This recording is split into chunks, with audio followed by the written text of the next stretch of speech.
Hello, Guilty Feminist. This is Deborah. I know it's not Monday, it's Thursday, but we've got one of our occasional culture specials, and this time I got to sit down with the amazing Eddie Izzard. And we filtered some of this conversation through Eddie's new film, 6 Minutes to Midnight, which Eddie has co-written and stars in. It's about an English teacher in an Anglo-German finishing school on the eve of the Second World War. So many relevant themes. The film was released on Sky Cinema on the 26th of March. The other writer is Kellen Jones, who you may remember played Kipper, the lovable bad guy, in my film, Say My Name. And now please enjoy our multi-layered, gripping conversation about feminism, life and everything that I had with Eddie Izzard.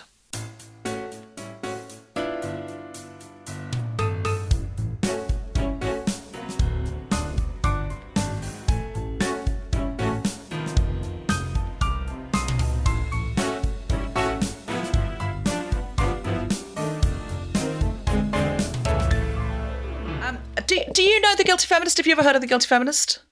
I don't know The Guilty Feminist. Tell me of The Guilty Feminist. Okay, so I'll just give you a bit of context so we can fashion the conversation into something that the listener will make the listeners go, oh, we must see this film.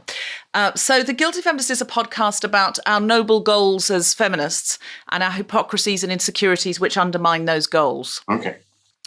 So it's basically saying, look, I don't know if I'm the best feminist because I have all of this hypocrisy and these other sides to me. And so talking at it from that space, that's basically how it started. So like, I'm a feminist, but I want to look good sitting down naked. Are those things at odds? I don't know. It doesn't feel like the good feminists want that. That's the idea. So we always start by saying I'm a feminist, but.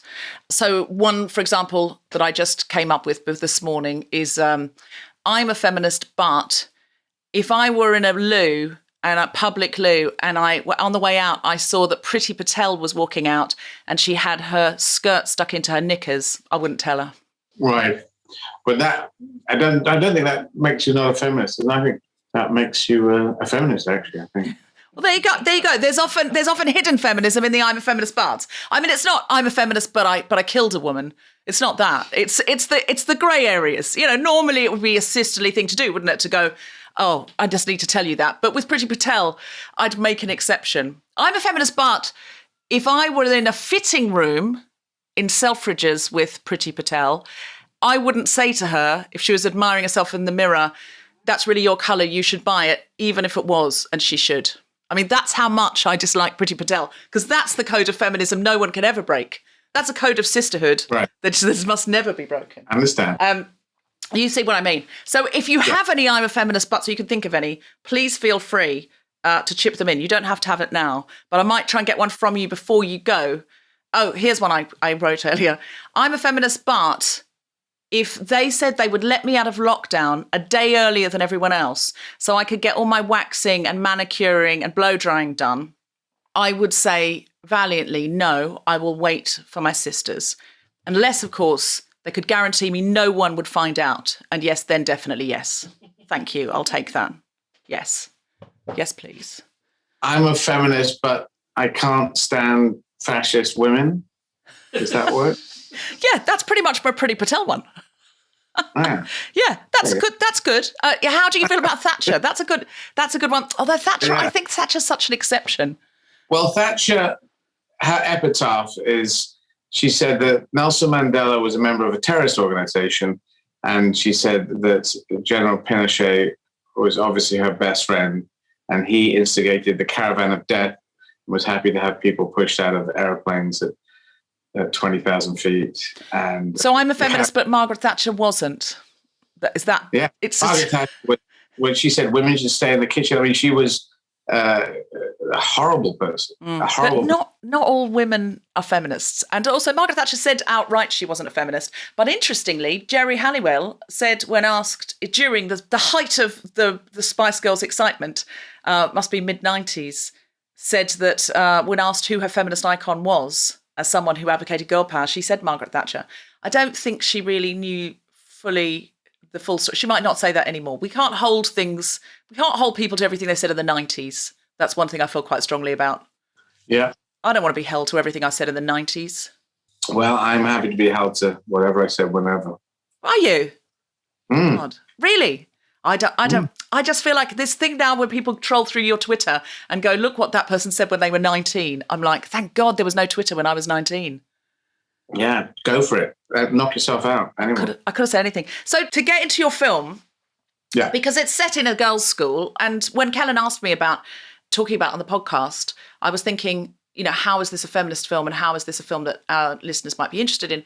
And it is interesting because it's set in a girls' school just before the Second World War, and the headmistress of the school is played by Judi Dench. So on the face of it, you'd think, oh, well, this is a film about girls and it's a film about Judi Dench as a headmistress. We'd all want that. A Judi Dench leading us wherever we wanted to go. But there is a twist immediately as soon as you start watching it. This is no ordinary girls' school. It's based on a true story. It's based on a real girls' school that existed in Britain. Can you tell us about it? Well, it's based on true facts rather than a true story. There's a true story that World War II happened. That is absolutely true. Even though I'm sure you could find some conspiracy theory people to say, no, it never happened. It was all, because it's getting so weird with that kind of conspiracy, nutty, lies, trying to put lies. Well, Trump was a fake president. Just put a poster of Donald Trump, put fake president on it, and that covers those 4 years. But this story is based on true facts that in Bexhill-on-Sea, a sleepy seaside town on the south coast of England, near Hastings, near Brighton, if people don't know it. So just a south coast town by the seaside. There were 26 schools there before the Second World War. It was an unusual high quality quantity of schools, and one of them was a girls' school called the Augusta Victoria College, and it was a girls' school. It's like a finishing school, and German girls went there to learn English and make friends with other British people, but particularly kind of British people, generally members of the aristocracy, but it could have been anyone who was very right wing. So they were Himmler's, who was head of the SS, his goddaughter was at this school. And von Ribbentrop, who was the German ambassador to Britain, his daughter was at the school, who was getting delivered to the school door by an armor-plated Mercedes with German guards in Nazi uniforms guarding her. And this was going on. They were listening to Hitler's speeches in the school, and then there would be Nazis saluting the radio set at the end of the speeches. They were going up to London and hanging out in the German embassy, and again a lot of Nazi saluting going on. So these were girls who were very affected by and linked to the German Nazi high command. So that's the basis of the story. It was there from 32 to 39, this school, and we wrote a story that sits on top of it, and we let our imagination run with that. And I play a character, Thomas Miller, who comes in, and his father is German and his mother is English. And the story unfolds from there.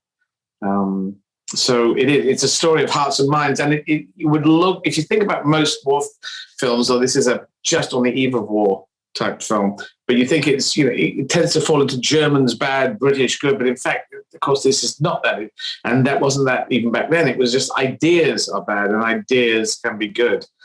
Good and bad ideas. And Hitler and a number of simplistic right-wing politicians like to use lies. This was Hitler's idea. Why don't we just lie, and then we'll use these lies as facts, and we'll build our case and our whole argument for us getting elected upon this. And other people are doing that again, 90 years on. So if we don't learn from history, we are doomed to repeat it. And this is a story, a lesson from history should be the strapline for our film. And that's what 6 Minutes to Midnight is all about. That's what I found really interesting about it. In the light of, I've also been researching a lot for a TV show I'm writing set in the 20s. And we have this idea in this country that's been sort of completely rewritten history, that everybody was against the Nazis here. And that we went to war specifically to defeat Nazis because we were so pro-saving Jewish people and we were so anti all of the values that Hitler held.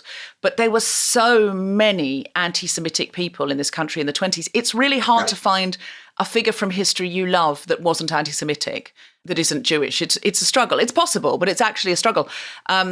Nancy Astor, who was our first female MP, I mean, from what I've read about her, I wouldn't help her with her knickers in the back of her crinoline either, because she wrote a letter to Joseph Kennedy saying, "Don't worry, Hitler is soon going to rid us of our global problem," meaning Jewish people. I mean, people were so anti-Semitic. Clement Attlee, I don't know. I'd have to look into it. But the interesting thing about Churchill is because, there's now this sort of anti-Churchillian sentiment, completely understandably, because he was a white supremacist. But there's this idea that when people go down who voted Leave, who want Brexit, go down and protect Churchill's statue, they think Churchill is on their side because, we didn't win the war for this, etc. But one of the things that I've been researching is that Churchill actually left the Conservative Party over the idea of any border at all. And border force was first put up in this country, the idea of having to have a visa or show a passport and come in and go, how long can I stay for? That was established in the early 20th century, specifically because Russian Jewish refugees were coming here. And people were anti-Semitic. They didn't want Jewish refugees coming here. So they said, we'll build this Aliens Act, which means you can't just come here anymore. And Churchill was very against that.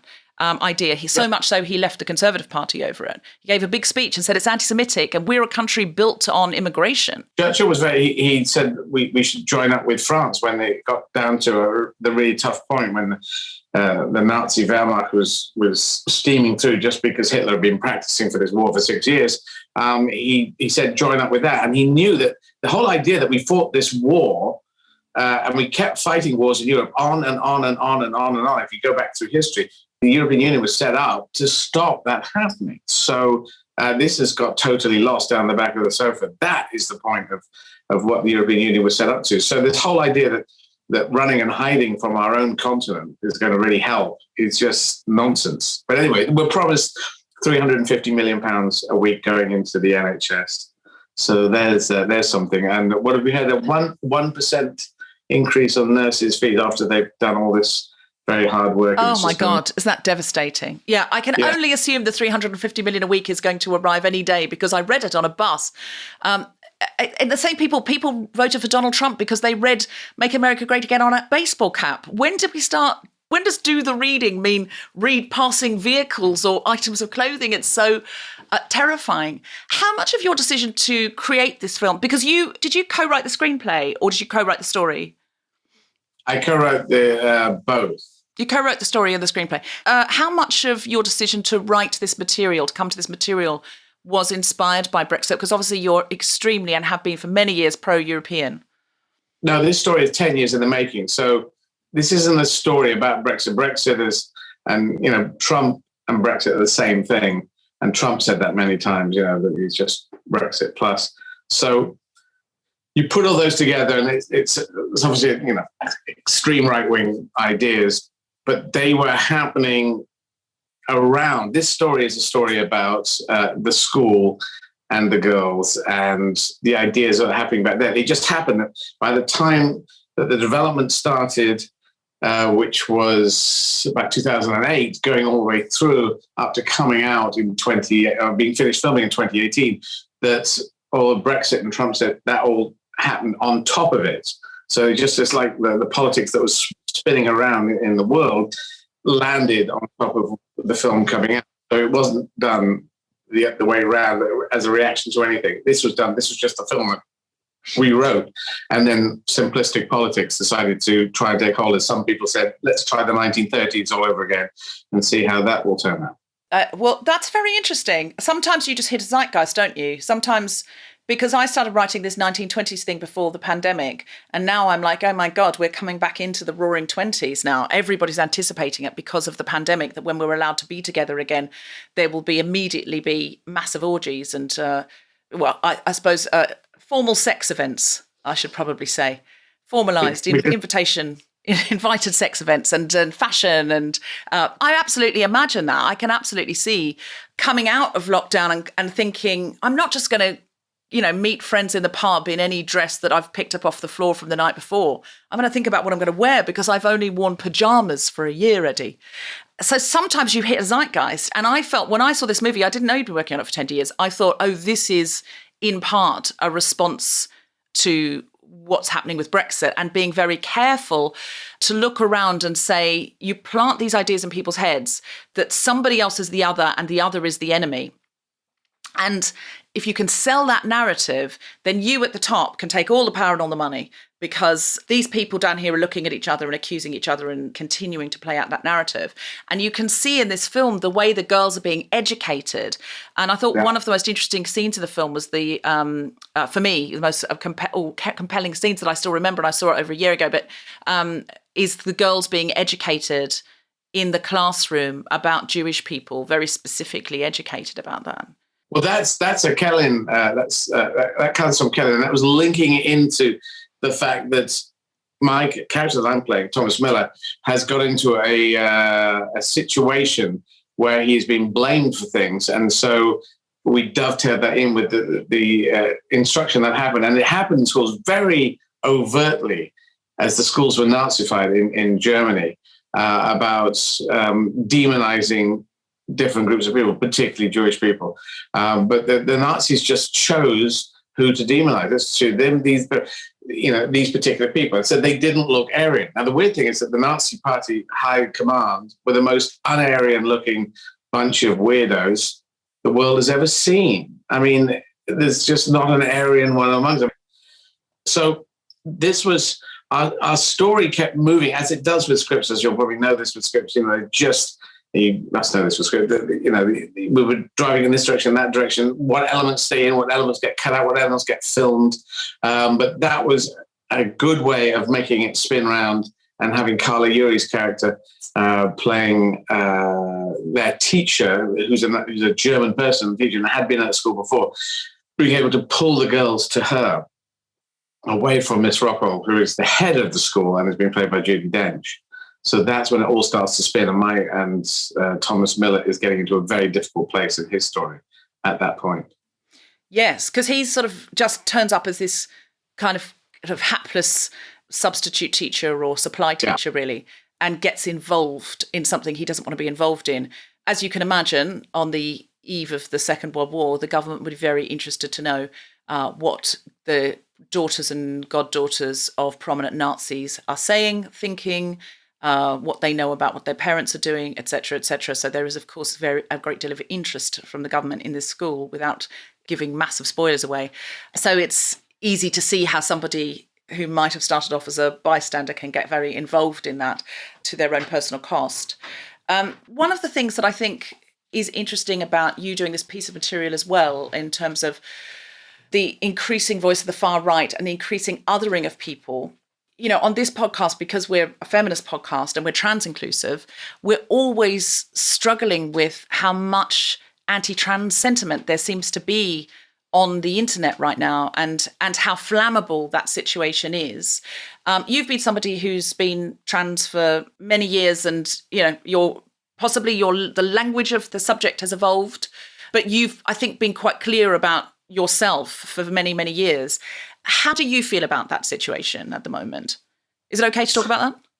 Yeah. I think when I came out in 1985, it was toxic to be trans. I was TV when I came out, and the language has changed, because TV and TS were the terms. But say you were TV, people could say you're a television. No, I'm TV. You're television itself. No. TV is transvestite. We don't use the word transvestite because it's Latin and it's old and it's horrible and it's a toxic word. It's seen as a pejorative word. So then I started reclaiming the word and saying actual transvestite and executive transvestite. And I realized that transgender was the whole group, but there were 12 groupings, as I worked out, of transgender. And then things changed and moved, and now it's transgender and trans. And so that's how things happen. Just like with African American in America, the language changed over the years. But there was a tipping point. When I came out, it was very toxic to be trans in 85. In 90, it was still toxic. 95, it was toxic. In 2000, it was toxic. 2005, 2010, 2014, there was a tipping point in America. There was a series called Transparent, started winning awards. There were Laverne Cox, a black activist. She was Tony nominated and got Woman of the Year, I believe, from Time magazine. And then Caitlyn Jenner came out in Vanity Fair, or had a big front page splash in Vanity Fair. So that changed the tipping point. And since then, I think it has been easier. I feel it's been easier to be out or to maybe to come out. I can't tell because I obviously came out, so many decades ago. But then if more people are coming out, then there's going to be naysayers. There's going to be reactionary people. There's people who want to go back to the 1930s, and they will complain more. So one of the expected, if you think about it, results of more people being out, more people feeling what they want to talk about it, get their mental health to a better position by getting that conversation going or expressing themselves in a more open way, is that more people will push back on it as well. I think that's the thing that we have to go through. And I think gay and lesbian people went through that themselves. When LGBT hits boring, then we've made it. So that's how it is. And why people are so obsessed about sex and sexuality is kind of odd, because tigers don't care. Tigers really don't care if anyone's gay, lesbian, transgender. They couldn't give a monkey's about it. And if a tiger attacks you, they really won't check before they savage you to death. They won't check. Are you trans? Or are you straight? Are you bi? You might be curious. Pansexual? Yeah, they don't give it. And we also don't care about tigers. We don't care. A tiger's attack, I think it's a straight tiger. It could be a gay, I'm not sure. Actually, it could have been male or female. You can't tell from the stripes. But we don't care. So we get obsessed by it because whatever. Most positive people aren't that obsessed by it. It tends to be the negative people that are obsessed by it. And that's probably because of change. They want things as they were back in the 1930s or the medieval period or some way back. And I'm afraid they've just got to get with the 21st century. It's the coming of age of humanity. Things roll forward. And I think it's easier than ever to come out. But what some people also don't realize when they come out is that there's a 10-year acclimatization period where you've got to re-stitch your life as someone who has come out, and things need to change. So you might feel that you come out, that it's going to be a perfect life after that, and you will have a partner, a job, and this or that, and your career will go fantastically. And that doesn't actually happen. You still got all those problems that you had before, but you've just come out. So it's great to come out, but there is, I think some people have these are people who are LGBT people who come out. They get into there's a trickiness for them in the period after they come out. So I know that people get into a tough situation of that. That's different to how people are reacting to it, but that's just their own thing that they have to go through. It's an Arthurian knight's quest. Coming out is your quest. It's your Arthurian knight's quest. That's the way to see it. And you have to fight for it, and you fight for your new place in society. But we are allowed into society now. And Margaret Thatcher said society doesn't exist. Well, it does. And it's just an extreme right-wing thing of, again, they seem to come up with this stuff that Thatcher came up with. And I think most people in the world do want to live and let live. And I think COVID has shown that a lot of people will live and let live, help other people. Some people won't. Some people will turn it into a conspiracy. Some people will just want to do riots and say they won't wear masks and do all this very negative stuff. But that's what crises do. I just think that it heightens the positive people and unfortunately heightens the negative people as well, as was shown in World War II. That's a very interesting and comprehensive answer. Thank you. One thing I want to say is that the coming outness and the language and the nowness of transness does not indicate a newness of transness. One of the things I loved most, the season I loved most of Transparent, was cutting back to their family, the exactly same period as your film of 6 Minutes to Midnight, where they cut back to all the German sexologists, and there's actually a clinic where transgender people are able to play, and they're advancing the cause and, sort of working out what it is, and but creating a play space. And when you think about how queer friendly Berlin was before Hitler came and crushed it, and it was so fascinating to have those two spaces played in. I want to change your vocabulary there and say he didn't crush it, he kidnapped it. Hitler kidnapped Berlin, he kidnapped the country, he kidnapped the people. It was a criminal act, and he was a criminal, and they were all criminals. All the Nazis were just criminals. So when criminals come in, they just work by criminal rules. So that's the extreme right for you. Yes, indeed. And again, it's another sort of othering. It's like whatever's different. I'm developing a new theory about this, that I think it's about what we can predict. I think when you were talking before about tigers, like my cat, if I come into the room, she won't bother looking up because she can predict what I'll do. But if a new person she doesn't know comes into the room, she can't predict. So she sort of sniffs around. If a dog comes in, she'll go, I can't predict at all. I'm off.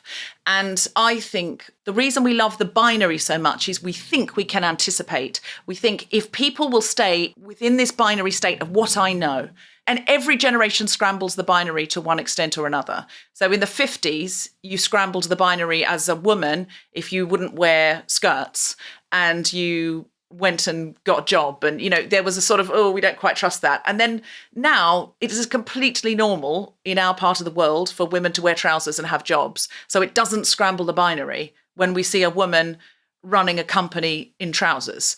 But in the 70s, it scrambled the binary when men had long hair. And it was like, long-haired hippies, what are you going to do? It's a fear of the other. It's a fear of the other. And anything that scrambles the binary frightens people because I can't anticipate what you're going to do. Hang on, I'd push back on your binary thing. I think it scrambles the status quo rather, because I don't think it has to be binary.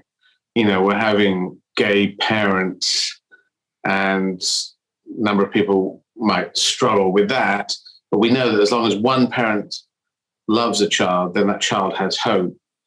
And I think as time goes on, it will prove it. So I don't know if it has to be the binary thing of male, female. It just has to be what has existed before. When things change, that's when people had the problem with it, as opposed to necessarily being binary. That's true. Anytime the status quo is disrupted, we all freak out a bit. And I would say that's the same with cancel culture. It's sort of like, when people get frightened about cancel culture, I'm like, well, we're just all used to top-down power. We're used to Weinstein being able to cancel the career of a woman. We're not used to a load of women being able to cancel the career of Weinstein. So we're all a bit unsettled by it. We're all like, well, where is this coming from now? That is a disruption. But I think the particular nature of gender binariness being in any way scrambled, it just makes people go, I don't know. I think it's something like primal about, I can't predict what you're going to do. And as soon as that particular piece of the binary is eroded in society, we just don't see it that way. And we don't see a man with long hair and go, it doesn't mean anything to us anymore because it's been around for a while. And I think you did a lot to be visually, publicly trans. It did a lot because in the 90s or whatever, you'd go and see somebody do stand-up and they weren't respecting the binary norms and you liked their comedy, so you watched it. And I think it eroded some of the fear that people had for transgender women. I'm just following what women had to do. BAME people, anyone who's not white male middle class, I suppose, has to, how was I terming it? Just has to be ridiculously good at what you do. Try and be ridiculously good at what you do, because then they go, oh, this person is that, or they're trans. Oh, well, they do their comedy's pretty good, Okay, the drama's getting better. Oh, they run a few marathons, So particularly running marathons, I think, because I was trying to look for well, here's an interesting thing. This is if you try and define. Have you ever tried to define masculine traits and feminine traits? Because if you get it down to it, you'll find there are none. There's actually, I think, none. There's one that if you have more testosterone in your body, you can build muscle mass easier. But that's it. But you could say nurturing. Well, that's more feminine. Well, no, it's a very nurturing male. Mm-hmm. Design. Well, no, it's very good design males. Athletes. That's a male. Oh no, well, women are very good. Good fighters. Oh no, women are in special forces now, and they always have been. Russian women were great. And there's just nothing you can get to. You say that is particularly the thing that only women do, only men do, and that's interesting. And also, you talk about binary. It was XX and XY. It was never binary. It was always shared chromosomes from the beginning of time. That's interesting. And we were all girls. We were all girls at the fetus stage. And then some of us got coded. Men have nipples because they could have been breasts. Well, that's why when people say about, oh, well, what about Rachel Dolezal transitioning from white to black? How is that different? And I'm like, because she wasn't half black, but I'm half man because my dad was a man. So everybody is half woman and half man, unless, of course, you have a trans father and a trans mother. But most people, or unless you have a trans father and a trans father and a cis mother. No. I can leave that to you too. It doesn't matter. Unless you have two dads, two biological dads, which you could have. Most of us are half man and half woman. And that's why gender, I think, is so much more fluid than race.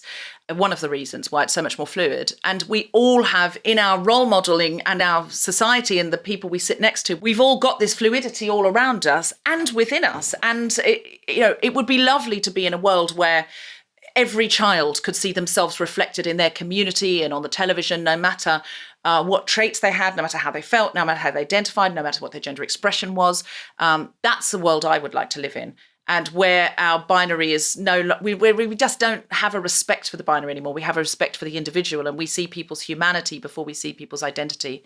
I think we have a way to go, but I also think, when I watch 6 Minutes to Midnight and I look at the way children are educated, it starts very, very early. No child is born a Nazi, but neither is any child born, with any ideology. A Nazi is born a Nazi.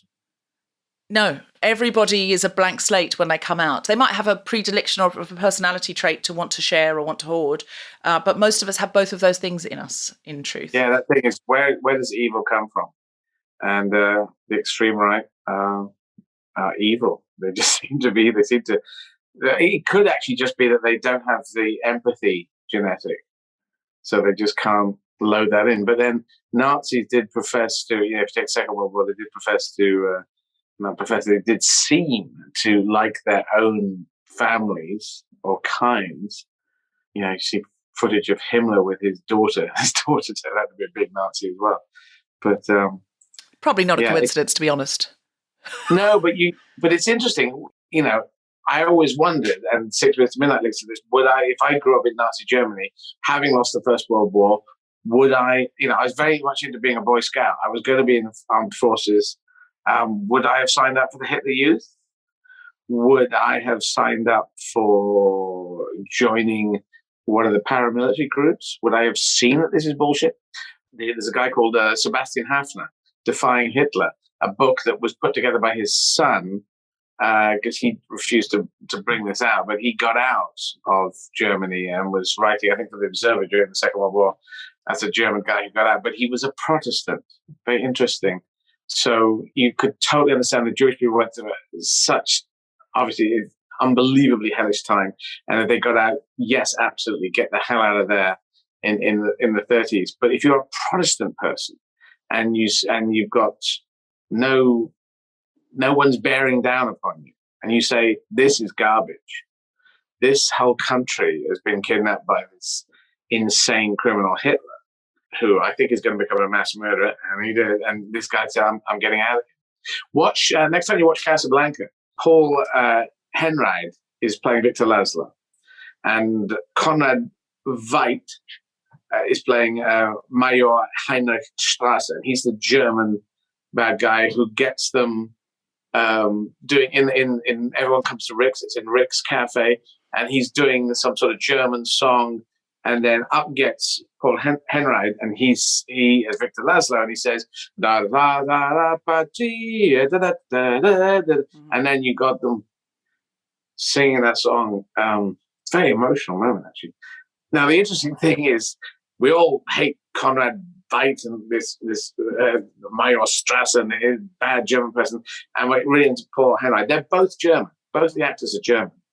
And Konrad Veidt said, stuff these Nazis, these are criminals, I'm out of here. So he left and got to Britain first, the actor. And then when Paul Henreid said, I got to get out of here too, Konrad Veidt got him out and got him in, got a visa so that he could get to Britain. Oh my God, they were both refugees. Yeah. Wow. And one of them helped the other out, but then they were playing opposite sides of the divide. One played the bad guy, one played the good guy. And obviously, Konrad Veidt, for him, he needs to play the bad guys as hard as he can because he's seen these guys, he's grown up with these guys.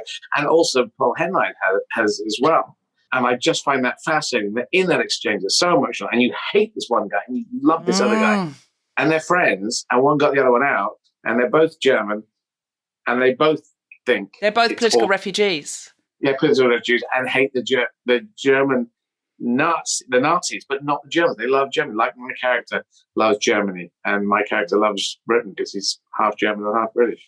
I mean, this is the thing. It's all people in countries. I remember meeting in the late 90s an elderly German lady in East Berlin who could remember, she was a teenager in the Second World War and went to university in Vienna when she turned 18. And she said, the first thing I did when I got to Vienna was join the Hitler Youth, because my father wouldn't let me join when I was an adolescent.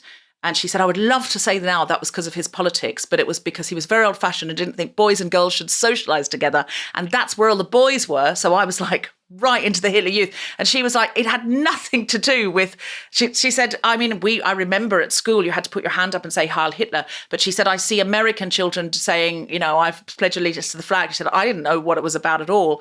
And she said, but I didn't, by the time I went to university, she said, when German people say we didn't know, we did know. She said, I find it absolute cognitive dissonance. She said, I cannot. She spoke brilliant English because she'd married an American and gone and lived in America for years. And she said, I find it really weird. She said, it's like this, they go, oh, we didn't know. She said, yeah, we did. We absolutely did. She said, I remember in Vienna seeing people being taken away in the back of trucks with barbed wire around the top. And I knew who they were. Of course I did. She said, after Kristallnacht, everyone knew. She said, I don't blame myself for not doing anything about it. I was 18. If I'd said anything, I would have just got shot in the face. She said, what could I have done? But she said, we did know. And she said, I didn't know about death camps, but we didn't want to know. She said, I knew they weren't going anywhere good. And of course they won't, you know, Hitler wasn't going, oh, look how many people we've killed today, and this is the conditions of the death camps. But she said, we knew very bad things were happening and we all looked away. And she said, that's why I argue with German people now when they say we didn't know. And I think that piece is so salient to me and, you know, threading back to your film of what do we know and then what do we do about it? And we now live in an age where we know so many bad things. I can go on my phone and I can scroll through Twitter and I know 100 bad things in a minute. And I can go through on Instagram and there's this happening to refugees. There's this happening to people in Yemen. There's this happening to people in Myanmar. There's this happening to people in Texas. And what can I do about all these things? And if we feel we can't act on it, we end up sort of with all of this awareness and no activism, then we get depressed. And there comes to a point where we can't look at absolutely everything all of the time. But I do think the thing that I took away from your film is be brave, be bold, act before it's too late. Do what you can, not what you can't. But be more active than you are fearful. And you will want to look away. And your character is, in fact, sort of forced not to look away. But I suppose it made me question what kind of person would I have been in that situation? Yeah. As the child being indoctrinated, as the grown-ups who could see that it was wrong around them and could act, but it was a very frightening thing to act. It gets you to ask yourself, what would I have done? And then, by extension, what do I do now? Do I look away, or do I challenge things, and do I do the things that I can do as I can do them?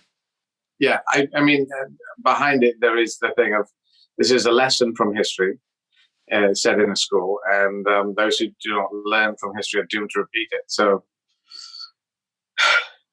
yeah, as I articulated, if lies are allowed to be a tool of politics, if you can just say, look, here's a lie, and vote for me because I'm saying that this lie is either going to happen, I'm going to make this happen, and it's just a lie, or blaming people who haven't done anything. If we still haven't got a way of sorting that out, so that can't happen. We know that with Trump and what happened on the 6th of January, and Trump said he was Brexit and Brexit was Trump. So what happened on the 6th of January is just a repetition of what went before. And imagine if Hitler had got in for 4 years from 33 to 37 and then been had a proper election there and been voted out, and all the rest of that wouldn't have happened.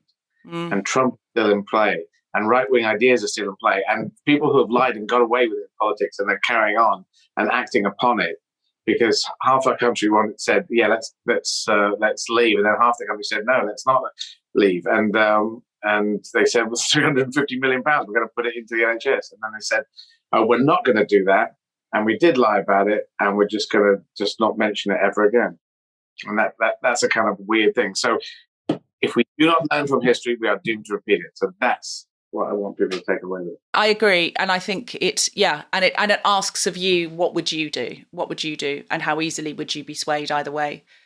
Yes, this is my guilty question. What's Judi Dench like to work with? Oh, she's always giving me a hard time. She's very fit. No, she's great. She's chocolate hobnobs and a glass of champagne, and her favorite drink is chocolate hobnob, and a favorite is a glass of champagne.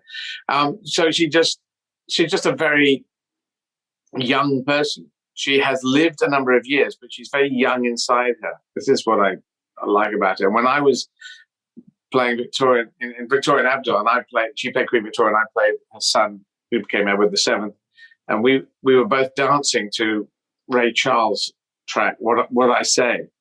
So what I say, and I'm just dancing away, and she just started dancing away as well. And I just thought, she's basically a 16-year-old girl. What a lovely answer. That's my guilty question after so much feminist chat. And a final question. In January this year, you talked a bit, and it may have been a throwaway comment, I don't know, but a bit about understanding some of where J.K. Rowling's coming from. And I just wanted to say to you, is that about building a bridge to somebody you think you may have access to, because it would be good to build that bridge, and you both have the sort of extra credibility of fame? I know Jo Rowling, so I've met her a number of times, and but there is, I think, particularly the things you're saying. If people transition and then they want to transition back, that's a worry. If they feel they've gone to a place and they have done things to their body which they can't get back. But also there's a worry if people are not allowed to transition, because some people transition and change their mind. It's a very tricky thing. Is there a magic answer? I don't have it. But the articulation of the problems that we have, if they are not articulated very carefully, they can just trip us up. And most people don't. Most people in the articulation of it can fall into a place where it sounds, are you meaning this, or does it sound a bit like that? And this, I think, is the problem that can happen with people when we're talking about these very sensitive areas. So I said Jo Rowling isn't transphobic. I don't think she is, but she's worried about particularly, and there could be a number of other things in there, but particularly, and it is probably, if people want to transition and they say, actually, I didn't want to transition. What does one do? But also, as I say again, if people want to transition and they do want to transition, do they have to not be allowed to transition because some other people have made a mistake earlier on? So it's tricky to work out how to get there in a perfect way. But we're all given these genetic cards when we're born, and we have to play them how we will. And for my personal, in my own personal experience, I try to play them as open as I can since I was 23.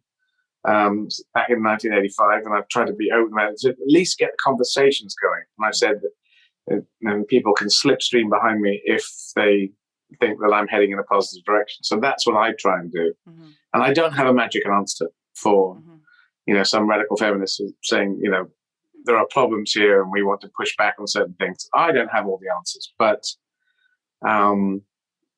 I do believe that all urinals, or urinals as Mark Hodge, should be thrown out of loos. And we should get over ourselves about the loos, because the Romans just used to sit around and have a chat. And then the Victorians made it a bad thing to go to the toilet.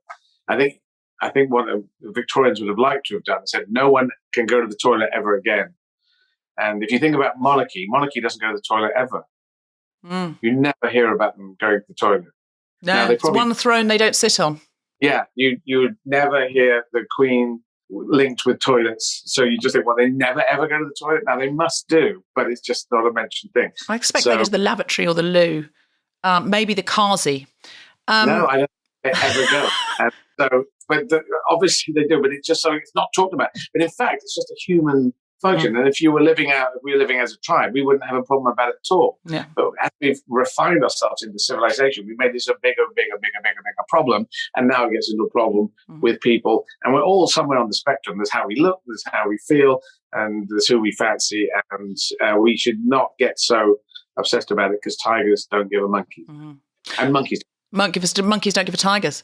Yeah. I wish J.K. Rowling would use her platform to talk, if she's going to talk about that, to also talk about the fact that a lot of young trans people who are not allowed to transition feel suicidal.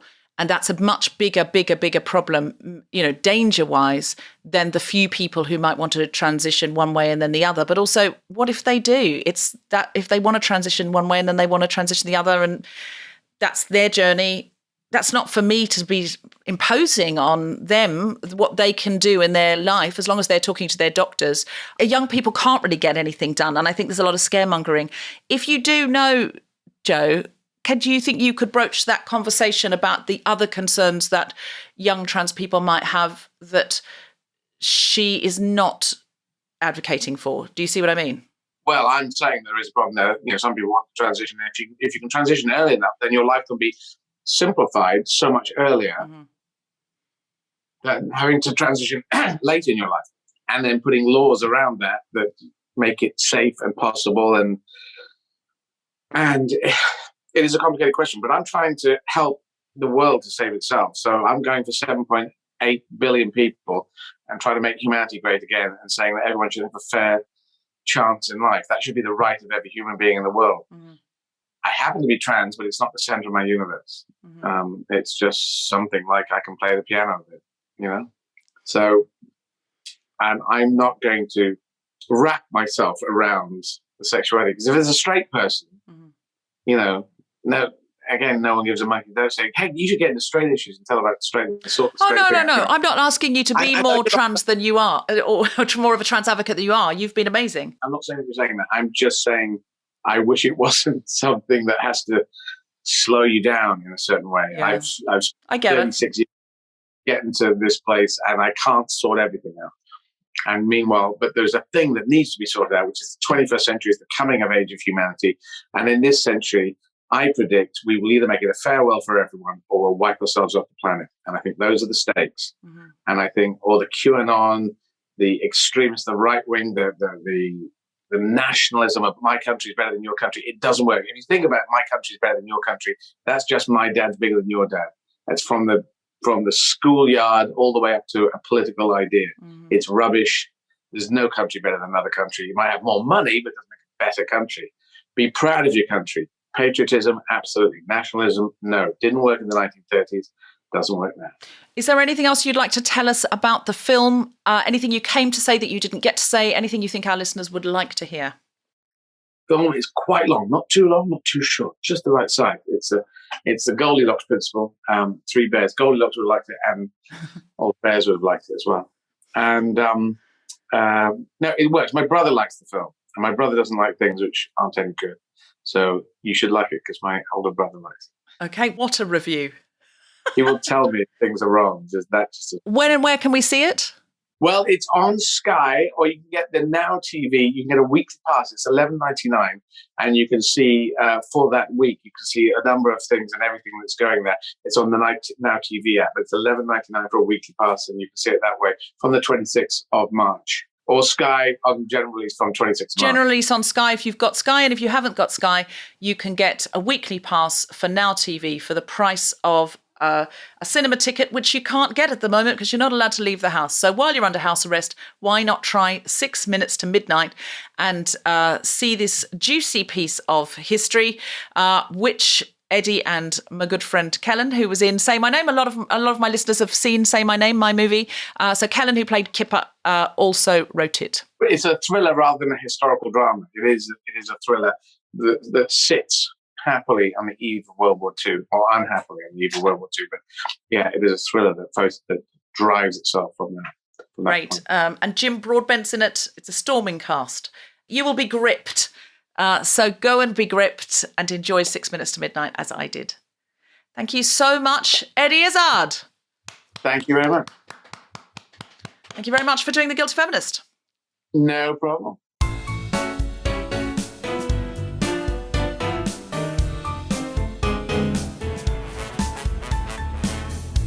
You have been listening to The Guilty Feminist with me, Deborah Frances-White, and my very special guest, Eddie Izzard. The Guilty Feminist theme tune was composed by Mark Hodge and produced by Nick Sheldon. The producer was Tom Selinsky for The Spontaneity Shop. Thanks to Rachel Craftman, Gina DCO, and everyone who made this episode happen, as well as all of you for listening. For more information about this and other episodes, visit guiltyfeminist.com. Or do I challenge things, and do I do the things that I can do as I can do them?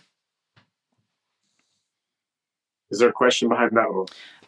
It was more me reviewing your film in a very positive way, Eddie, and saying, it got me to feel like, well, what would I do?